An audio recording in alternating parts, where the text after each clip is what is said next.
I just want to introduce the idea that the builders intended to depict mating.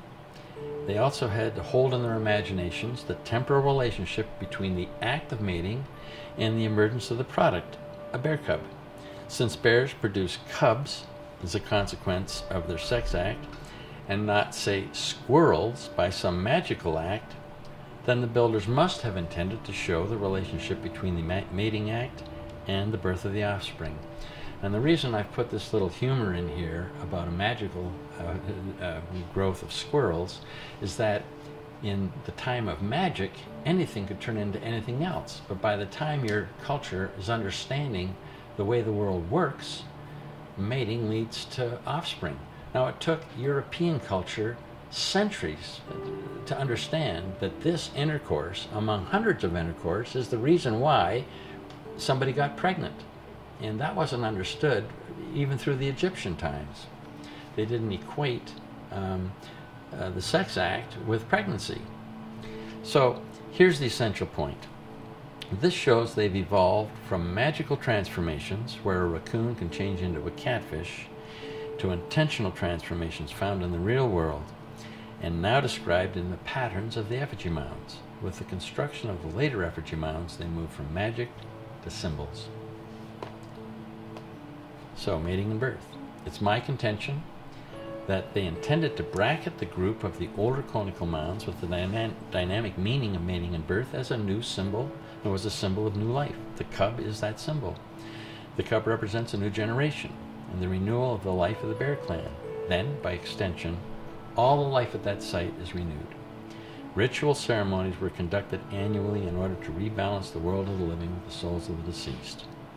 The intentional addition and replacement of the effigy mounds transforms and integrates the spiritual beliefs of the older culture with the beliefs of the effigy culture. And that was kind of like we were saying before. At Governor Nelson, or at where we have, these conical mounds, and then we add in some effigy mounds, they're not denying whatever the older beliefs were. They're just embellishing, they're modernizing, they're updating the beliefs as stated in these monuments. So, the addition, though, of linear mounds is also just a new pattern, because when they became linear, they also are marking out now the strata, the social strata of the clans. The birds on the top, the bears as land in the middle, with snakes at the front and the back. This is really water spirit country, but they were only putting in snakes or fish, depends on whether you listen to the Ho-Chunk from Nebraska or Wisconsin. And they're in each of the lines because this is a moving down the river. It's a water realm burial. So, what were they saying here on this ancient sacred river site, where stories from our elders tell us that many people from many nations have celebrated their life and honored their dead over the millennia?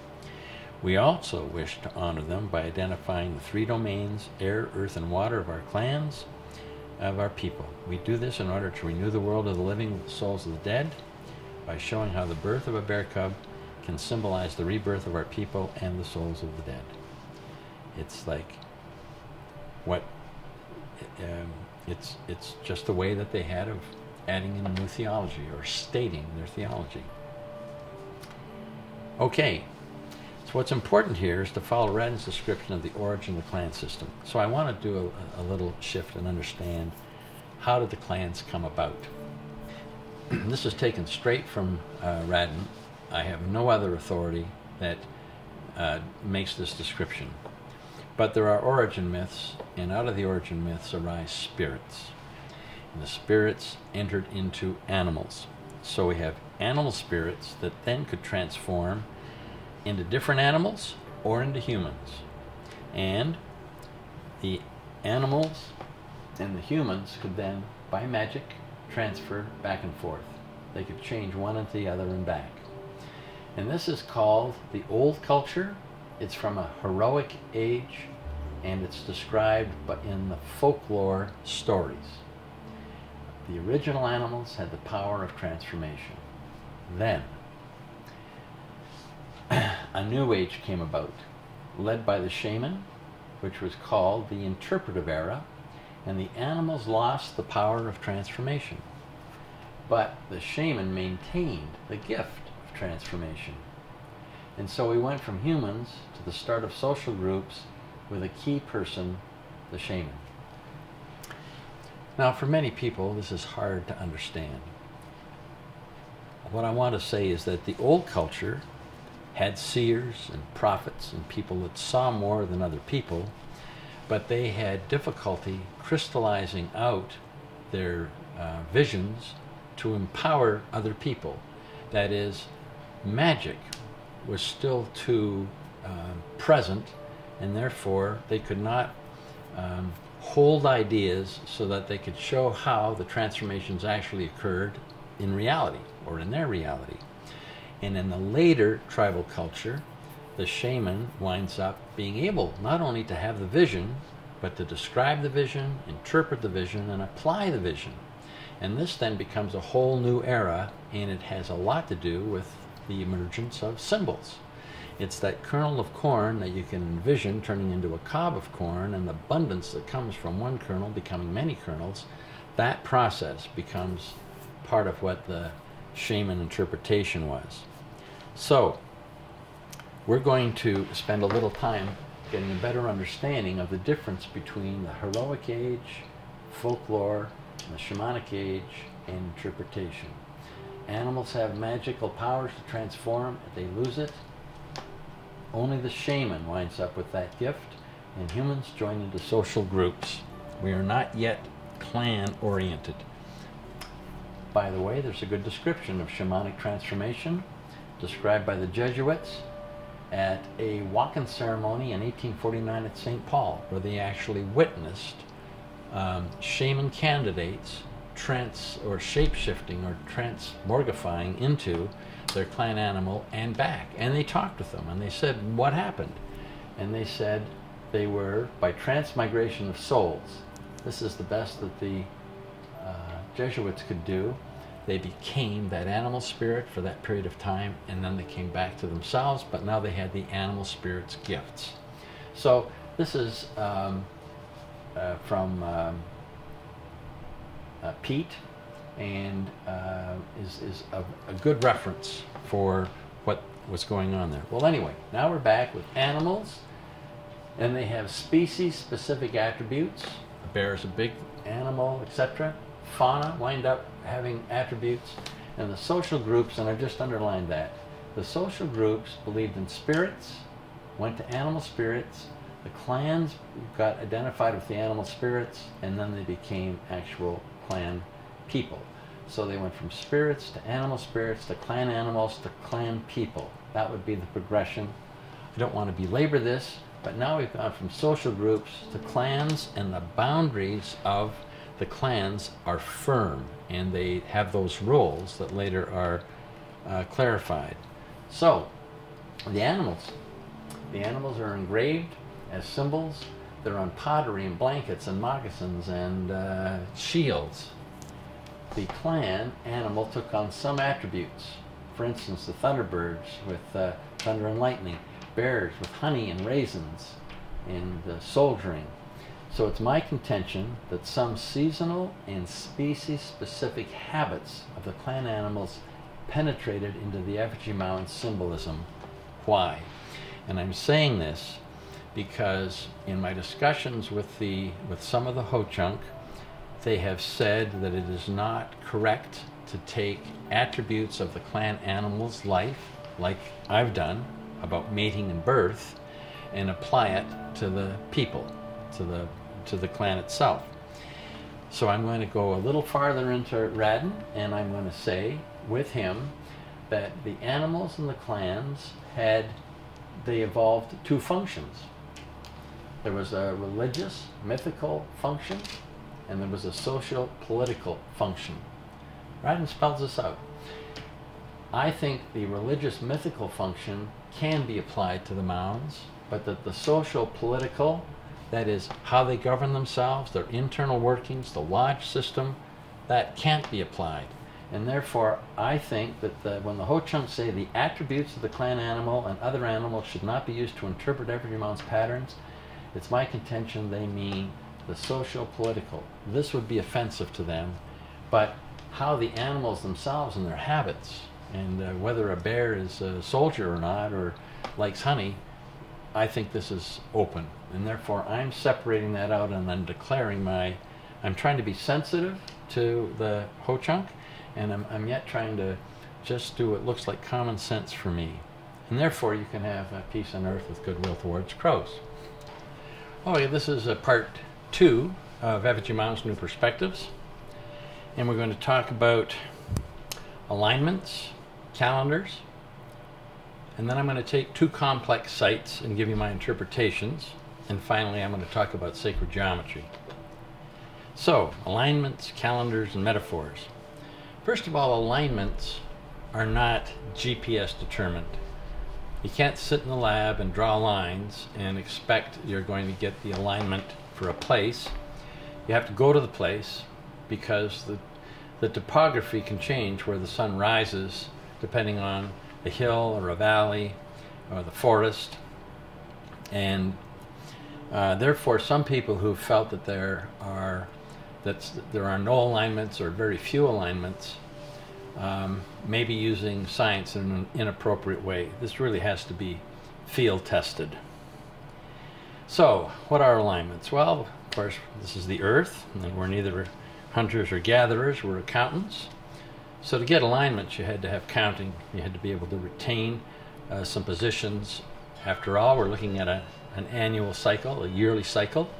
And if you're going to spot something on the horizon, you have to be able to do it over a few years to make sure that your observations are correct. A couple things about the sun. The sun's relationship with the Earth's axis has remained relatively stable, so that equinoxes and solstices are relatively stable over long periods. Because the Earth wobbles on its axis, it moves through the celestial sphere called precession. So the fixed stars move over time. The North Star is today within about 1 degree of geographic north, called true north.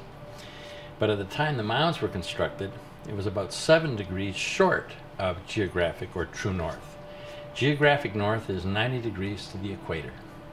Finally, magnetic north was used by Lewis in his surveys, and Lewis and Lapham both had trouble identifying the cardinal directions at selected sites.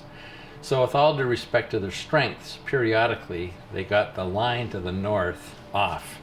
So you need to know that when you're looking at their stuff. So for any spot on the Earth over a year, there will be a maximum swing of the sun as it rises, and there'll be a maximum swing of the sun when it sets. So that for any place on Earth, there will be an arc showing the longest day. So if you were to look at the summer solstice sunrise, which would be this, and it's going to go all the way around and set here. And so you'd get a V shape if you had mounds that were pointing to these. And the shortest day of the year just has a little arc to it, and you'll have this upside down arrow shape for the shortest day. And then the sun has two times in the year when it rises and sets on the same line, the equinox line. So for any given latitude, the sun has fixed markers on the horizon for the longest and shortest days of the year. So let's take Astaland, let's take a survey, and let's be down on the platform mound that's to the northwest. And in looking across the river, there is a crescent moon mound. And the speculation was, did it point to a spot in the horizon that would indicate where the winter solstice sunrise rose?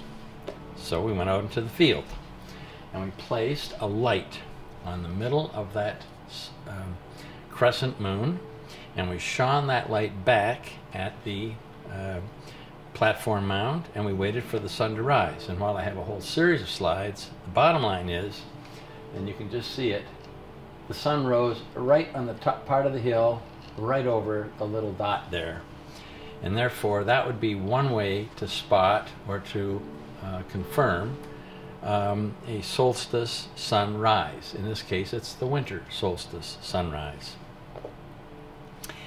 So, in sum then, the moon points to the sun. The crescent moon mound tells us that the sun is below the horizon and is about to come to the surface.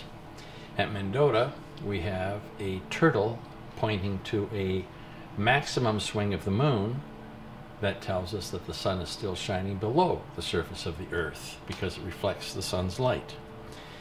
We'll say more about that later. Here's another example at Lizard State Park where a light was placed on this long linear mound, and the sun rose on the hill right above this. So there are selected alignments at some groups, not many, but they were trying to make connections with the sun and the moon as part of the general conversation in terms of what they wanted to say. Now, at High Cliff State Park, there's a site where these two water spirit mounds point to the summer solstice sunrise and the summer solstice sunset. And it appears now that there's a similar pattern with linear mounds over at the Effigy Mounds National Monument. So we have on two pieces of high ground a connection with the longest day of the year, and more will need to be made of that. So what about calendars? So one of the things that I did at Milwaukee is I selected this site because if you do this to this site, what you have is an equinox line on this mound, and if you measure that angle and that angle, they're the same. This would be the summer solstice sunset, this would be the winter solstice sunset, and then if you were to just cut this long one off here, you'd see that these two angles are the same, and what you have here is a separate marking of the shortest day of the year, the winter solstice sunrise, the winter solstice sunset. This was obviously a place where at least the water spirit clan balanced out their calendar to be sure that they had the dates as they would set the calendar for feasts. There's one other issue here that's relevant, and that is they are usually twice as interested in the winter solstice sunset than they are in the sunrise or in the summer solstice sunrise. Here they mark it in two places, and I'm going to show you another spot where they do something very similar. So even though these mounds are gone, these measurements indicate that this was a calendar site to mark the shortest day of the year and to mark the sunset on the shortest equinox and longest day of the year. Now let's go over to Muscadet, and I've shown you this already. So if you stand here and you look across that conical mound, you get the summer solstice sunset and an equinox sunset, and then right down below this group of mounds, which is I'm not going to be able to show you with this, you have this group of mounds. The Wisconsin River flows literally like this, and you can see that the flow of these is in the general direction of the flow of the river. But when I looked at this, I saw there was one eagle flying in the wrong direction. So when I did the math, I saw that this angle is equal to that angle, and that there are two of these. This is the winter solstice sunrise, winter solstice sunset, with two eagles in parallel to mark the winter solstice sunset. Now there's many other issues going on in this, and I'll leave it to others to explain them. What I'm trying to show is that at Muscadet, in just this little construction, they have marked the shortest day of the year, sunrise and sunset, and above it they have an agricultural calendar that marks the longest day of the year and the equinox. And it's exactly parallel to that, where this construction is north of this construction, which is south. So you can see that those two things, whether these people knew each other or not, I have no idea. I don't know whether they were built at the same time, but I know that they were built for the same purpose. What about the moon? Well, here's the divisions of the month. And they were months, they were months. There were 4 of them that had to do with agriculture. Drying of the earth, digging month, meaning planting, corn tasseling, and corn roasting. The rest of these are with other effigies. Bear clan, first bear, born in January, second bear, last bear in February, raccoon breeding in March, fish become visible in April. We have elk whistling month, more or less September. These are just a little bit off our dates, but this is a rutting behavior, then when the deer paw the ground, a rutting behavior, deer breeding, and then when the deer's horns shed. So they were intimately aware of the birthing of bears, the mating of raccoons and deer, pre-mating behavior, and this one issue where the morphology of the deer changes with the season, shedding its horns. And that mattered because we have a deer at Mendota Mental Health Institute that we know is a male deer, and therefore it's symbolic of morphological regeneration. All right, well, how would this look if we put it into the calendar? So again, this would be a little bit early, but fish become visible. That is, this would be the period when, if you were watching the sunset, fish become visible, then the earth dries, then you do the earth planting, and then the corn tassels, the corn's roasted, and then the elk whistle. So what you have in here is an example of how they could conceptualize, say, the planting and growing and eating of corn roasting, just using one site to give them some clues about when to do it based on actually a solar calendar. So this would be the solar markers, and superimposed I have put in the months.